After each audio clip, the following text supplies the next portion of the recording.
옛날 아주 먼 옛날 번화하고 화려한 두 도시가 있었어요. 바로 소돔과 고모라예요. 이곳은 마치 현대의 대도시처럼 사람들로 북적이고 먹을 것도 많고 즐길 거리도 넘쳐났어요. 하지만 겉으로만 번지르르했을 뿐 그 안에서는 남을 속이고 서로 싸우고 나쁜 일들이 끊이지 않았어요. 사람들은 자신의 욕심을 채우기에만 바빴고 가난한 사람을 돕거나 착한 일을 하는 데에는 전혀 관심이 없었어요. 하느님께서는 이 도시들의 상황을 지켜보시고 마음이 너무 아프셨어요. 하느님께서는 창세기 18장 20절에서 소돔과 고모라에 대한 원성이 너무나 크고 그들의 죄악이 너무나 무겁구나 라고 말씀하셨어요. 그런데 그곳에 롯이라는 사람이 살고 있었어요. 롯은 하느님을 경외하는 사람이었고 그의 삼촌 아브라함도 하느님을 열심히 믿었어요.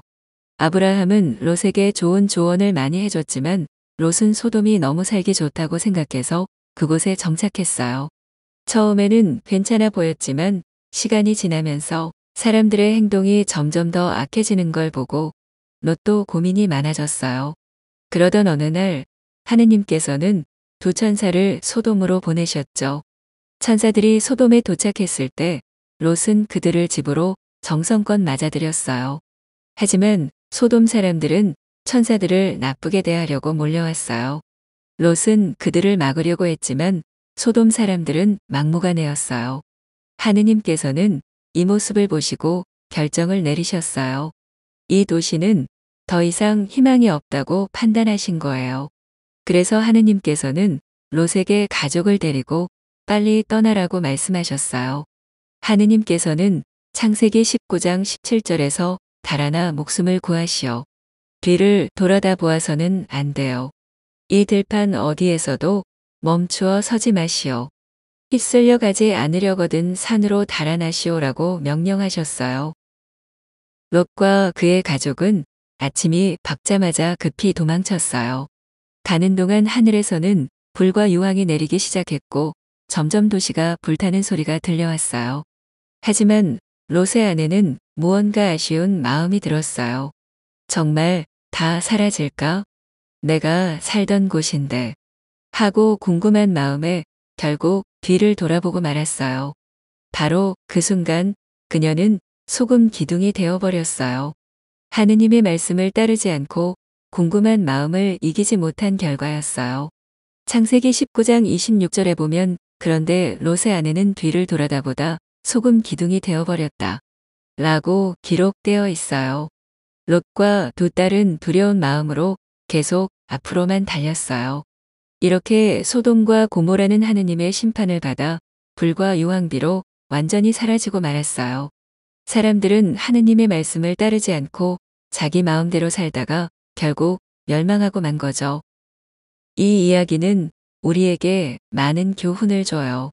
사람들은 가끔 눈앞의 즐거움에 빠져서 중요한 것을 잊어버리기도 해요.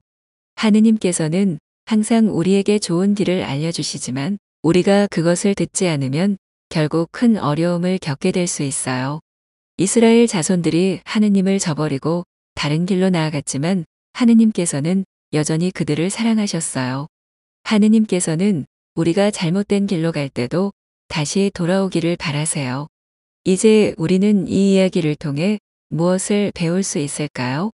하느님의 말씀을 따르는 것이 얼마나 중요한지, 그리고 나쁜 환경 속에서도 바르게 살아가야 한다는 것을 배울 수 있어요.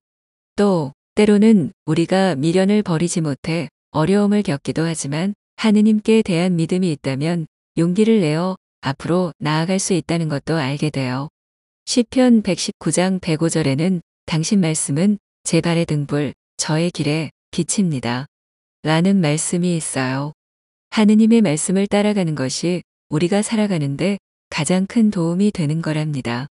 우리 주변에도 소돔과 고모라처럼 욕심이 많고 이기적인 모습이 있을 수 있어요. 하지만 우리는 롯처럼 하느님의 말씀을 듣고 올바른 길을 선택해야 해요. 오늘 하루도 작은 친절을 베풀고 남을 배려하는 마음을 가져보면 어떨까요? 하느님께서는 우리의 작은 노력도 소중하게 여기시고 언제나 함께 하신답니다. 이 콘텐츠가 마음에 드신다면 구독, 좋아요도 부탁드립니다. 구독과 좋아요는 콘텐츠 제작에 큰 힘이 됩니다. 감사합니다.